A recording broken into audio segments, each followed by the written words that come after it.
Could you just talk about like how the CSK bowling group has come about in the death overs?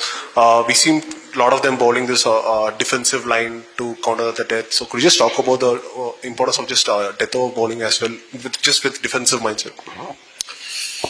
Um, I don't want to give our plans away, but at the same time, I think last season and this season has been very good with a fairly youngish bowling group. Um, that bowling in T20 cricket is very important, and most time it really defines the result and the outcome of the game. So for us as a bowling group and the coaching staff, along with Eric and myself, we try to implement in our practice sessions what we will get to face in an actual game.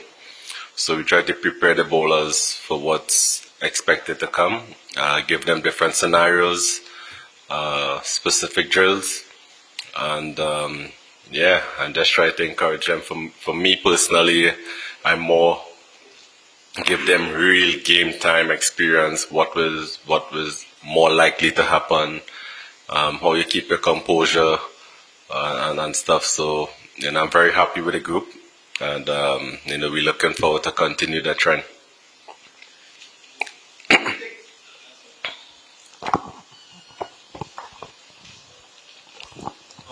Dwayne, just following up on that, this year the fast bowling group especially had multiple injuries, different players coming and going in. How challenging has it been for you to work with the bowlers, with the constantly changing plans, whether it's Patirana coming and going, Mustafizur again, and then Gleason, Deepak Chahar. So could you just talk about that? Yeah, injuries are something you don't have full control over, but as a team, as a squad, as a staff, that's why you have 26 players, and as a bowling group, you try to prepare each and every bowler to the best of their ability, and hopefully when their time comes, they are ready. So yes, we are disappointed that some of the players was not able to play full season, and injuries do happen in a tournament like the IPL. That is, so many games, but you can see the bowlers who replace those players who are injured, mostly like for like replacement, and that is very important with the depth of any team. That you want to have a bench strength that you can call on anyone, whether it's with a bat or with a ball, to come and replace the player and get the job done. Dwayne, Simarjeet Singh has played 3 games so far. One game was sort of off for all bowlers against Gujarat.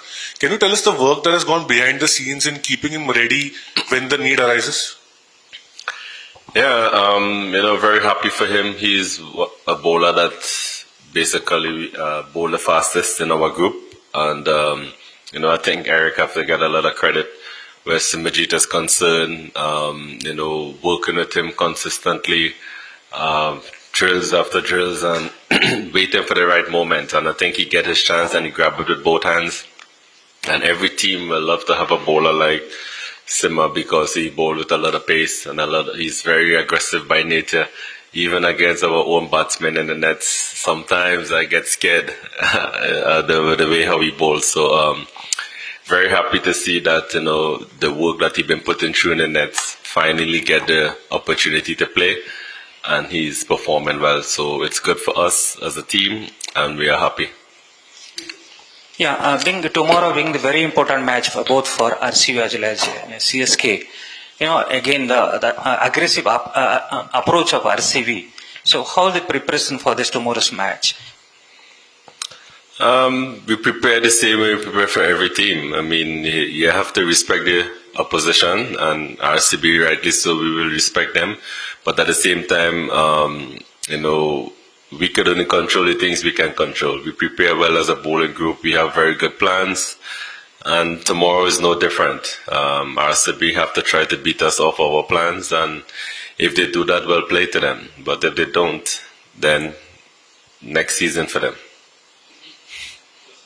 Dwayne, keeping in mind what happened last night in Hyderabad with the showers and also looking at the weather right now, are those things kind of playing in your head for tomorrow's game? Are those part of your discussions as to, if rain plays spoil sport? And at the same time, there is an equation that is going around with RCB in case they want to follow. So are those part of your discussions, at least in the back end of the team and with the players as well?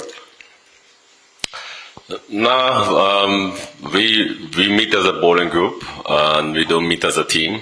And in the bowling group, that definitely wasn't part of the discussion. The weather and stuff, these are things we don't have control over. Like I said before, we plan well, we prepare well. The guys had some really good practice sessions. And it's another cricket game that they have to go out there and demonstrate their skills and their belief. And the results will take care of itself. So we don't try to bring up things that we don't have control over. And it's another game for us to really push for a playoff spot. And we're really looking forward to the challenge against a very good team tomorrow. See, this is regarding the weather. Many have already spoken about the weather. I am referring to the tomorrow's weather. In case the weather forces both of the teams to satisfy with each one points, how that it will be? Will it be disappointed to you, or how you will face it? Sir, honestly, I don't understand what you're trying to ask me, so it's impossible to answer. Someone can relay his message. He's asking you if weather plays spoils for tomorrow, are you happy with 1 point each? Of course, we qualify. Thank you.